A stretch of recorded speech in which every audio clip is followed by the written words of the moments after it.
Hey folks, welcome back to the channel. We're out here checking over the truck this morning, getting ready to start hauling for another day of harvest. We thought we'd bring you a different kind of video today.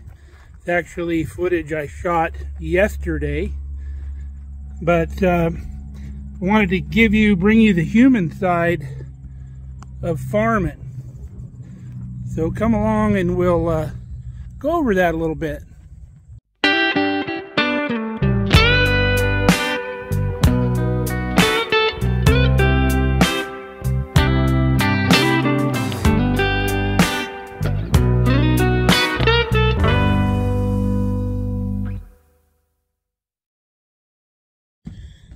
Now, I'm guessing that our audience is predominantly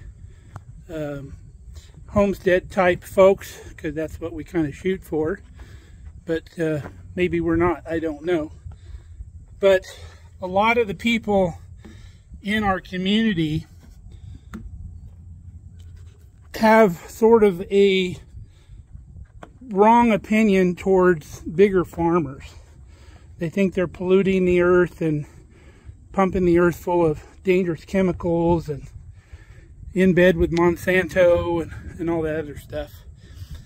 And being around the farming community as much as I am, and I grew up around the farming community, I know that's just not the case. So I thought I would bring you along, show you what we're doing here locally and how the operation works, and maybe give you a little bit better opinion of the big farmer. All right, we're here warming up the truck. So literally every farmer I've ever worked with or ever known, they're just folks like you and me trying to scratch a living out of the land, and their livelihood depends on the land, so they tend to take care of it. Even the family that I work for, it's a bigger operation here in our area, but it's still a family operation. The wife still comes out after she takes care of the kids, picks them up from school and stuff. She'll come out and drive grain cart and be part of the operation, and she'll fix meals for us in the evening when it's supper time, and brings meals out for everybody. It's truly a family operation. The kids come out and ride in the combine and learn about what their dads are doing. And even the oldest boy, who's fairly young, Mason, he's a viewer of our channel. He's learning how to run grain cart, and it's nice to see the next generation coming on. But we're going to bring you along today, or yesterday actually. We're going to talk to the brothers that I work for, and we're going to get some information on what they do here on the farm. All right, we are out in the combine with the boss, Logan. And we're doing soybeans here. Now, the homestead community like that I'm a part of on YouTube, sometimes they kind of demonize big ranch or big farm people, and I think they need to understand that this is basically just a family farm. You're just farming on a lot larger scale. From what I've seen, they tend to look at, say, commercial farmers that all they want to do is come in and pollute the soil and pump massive amounts of chemicals on the soil and all that. What would you say to these people that have that mentality? You know, I am 5th generation on our family farm. Yes, we've grown in order to make a living and raise a family. I've got 4 kids. It just takes an expansion, and with the cost of the machinery these days, you really do need to spread that over a significant number of acres in order to afford this machinery. But on our operation, we are trying as best we can to utilize biological components to work towards healthier soil and get away from commercial grade fertilizers and the herbicide, insecticide components through crop rotation, as well as the microbial life, just trying to get it healthier. From what I've seen with the large farm operations here in Nebraska, farmers are pretty good stewards of the soil. They're not out just polluting the environment. Can we talk a little bit more about the crop rotation and why you do that? So, weeds are a significant portion of our issues, along with insects. But so one of the biggest ways, or easiest ways, to alleviate the problem of pests is through diversity in your cropping rotation. So we typically grow more corn and soybeans than anything else, but we try to rotate a third and a fourth crop in, such as cereal rye and yellow field peas, and occasionally we take acres out of what we consider this to be row crop production and put into forage such as alfalfa, which that takes your acre out of production for row crop for 5, 6, 7 years, where we raise alfalfa, and that can really help with your weed suppression as you mow it off 3 to 4 times a year, and the weed bank just gets to be quite a bit less. But also rotating for the purpose of insect suppression, we want to get rid of the large bank of insects that are detrimental to the individual crops. So if you're corn on corn on corn for years, you end up spending a lot more money on insecticides that don't just kill the negative insects, they kill the positive ones. So we try never to use insecticides on our farm, but every once in a while there's such a pressure, and a lot of times that comes from your neighbors that maybe don't rotate like they should. Sounds like pretty smart farming. There's a lot more to it than most people even realize. Now, you hear a lot about soil compaction. What, if anything, does that have to do with, I mean, is that a problem? Soil compaction can definitely be a problem for your root growth. The better your roots can move down and outward from every individual plant, the more nutrients they will cross paths with within the soil. So compaction, it limits your root growth.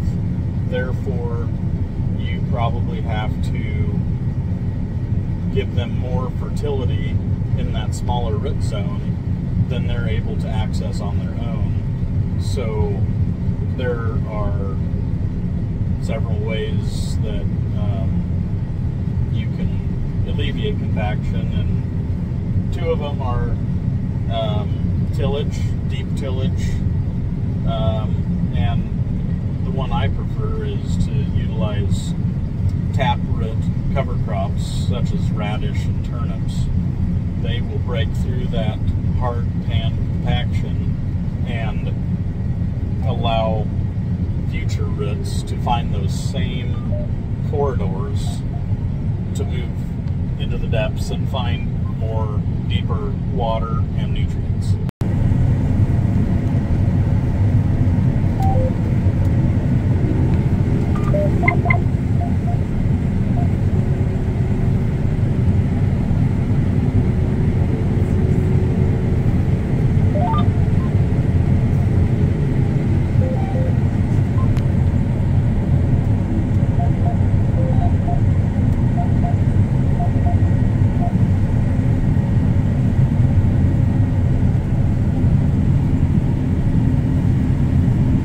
Now, a big thing I've noticed since I've been visiting Nebraska and now live here in Nebraska, the Nebraska farmer is a lot more diversified than, say, a California farmer who will grow one crop year after year after year, and that's all they do. Nebraska farmers not only grow different crops, they not only do farming, they do cattle, they're like involved in every part of farming.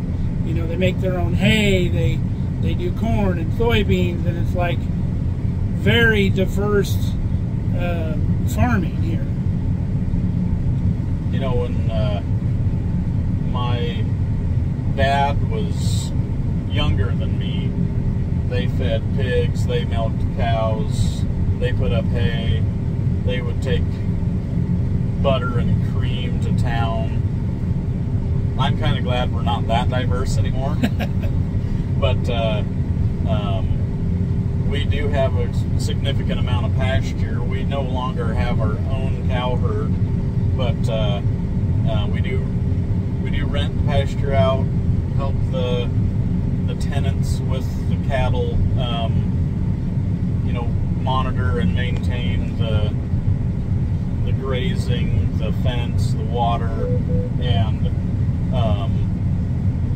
you know, it's another aspect of our farming operation, but we're just not as thoroughly involved with it as we used to be when we had our own 400 head cow-calf operation. To me, it's like homesteading on a larger scale, where every part of your operation complements another part. And again, that's being good stewards of the land and using everything that you produce, and everything benefits everything else. Now, the other thing that I've noticed about Nebraska farmers is when you get new pickups, you don't trade in the old ones. What's up with that? Well, just because we want something new, I guess doesn't mean the old one's used up. Nebraska farmers have a pickup for every purpose. So you got one for fencing, you got one for servicing, you got one for feeding cake, you got one for everything. So that's the biggest difference between Nebraska and California farmers, is Nebraska farmers don't ever trade anything in. Well, thank you, Logan. That was very informative, and I'm sure you've provided some information that a lot of people did not have before, and maybe they can think about the larger farms a little different than they generally do. You're welcome.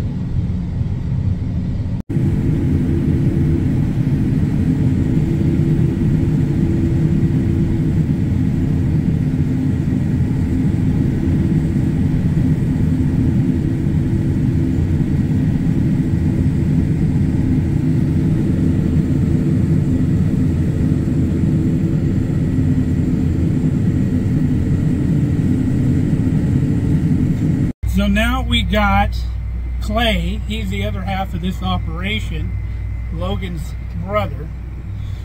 I was talking to Logan about how people, like in the homesteading community, look down on big farmers, thinking that they're polluting the environment and all that. I know you guys do a lot to get away from commercial fertilizers and stuff like that. Can you explain some of the stuff you guys are doing to go kind of more natural on some of your things? Well, I think, you know, one big thing is reducing the amount of tillage is a big part of our operation. That saves erosion, whether it's from water or wind blowing your topsoil away. So I think that's a pretty big component. Also, you know, one thing that's not talked about a lot is rotational diversity. Yeah, we talked about that with Logan a little bit. Okay, great. So yeah, trying to incorporate more than just, say, corn and soybeans into your rotation. Now I saw you guys using compost. How do you incorporate the compost in your operation? So since we're largely center pivot irrigated, we found we purchased what they call a compost extractor. So basically you put the compost in the extractor, and with a pond aeration pump and some different screens and stuff, you can basically blow out the good, healthy microbial life from the compost, and you know, and then filter out all the big pieces that wouldn't go through a pivot, and then we can just, so we have that compost extract is what we call it. Then we can just pump it through the pivot with a little bit of a food source like some liquid fish or some molasses or something along those lines to give those microbes a, you know, good start once they hit the soil after being pumped through the pivot. So it's a pretty efficient way to kind of re-inoculate the soil with beneficial life, because whether it's tillage or pesticide use, we do a lot of damage to our soils, I think, through some of these, you know, synthetic, you know, chemicals and whatnot.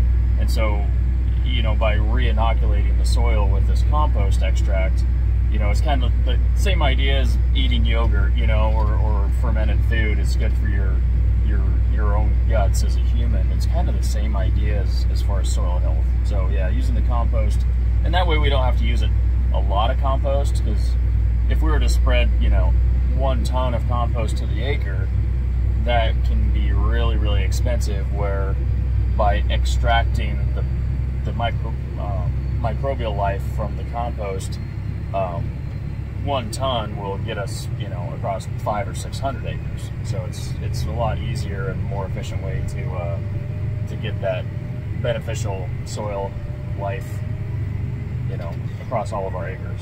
Cool. You see, folks, farmers are not evil. They're looking out for the environment and the land as well. That's right. And Clay's about ready to load my truck, so I got to get out of here and get back on the road. So thanks for speaking with us, Clay. Sure thing. It's a pretty neat outfit, and not all your big commercial farmers are doing bad things like everybody thinks. You haven't met him yet. This is my cousin Anson right here that we've been talking about. Good dude. How we doing?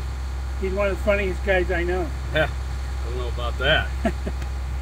Well, the truck's all loaded and I need to get back to work. I hope you enjoyed the tour of your little farm operation and looking over the equipment. And I hope you realize that these big farmers are not evil people trying to destroy the world. They're just families like everybody else trying to make a living with what they got. So go hug a farmer next time you see one. He's feeding you and everybody else here in the world. So until next time, stay safe, stay healthy. We love you guys. Come back and see us here on Markelly Farm.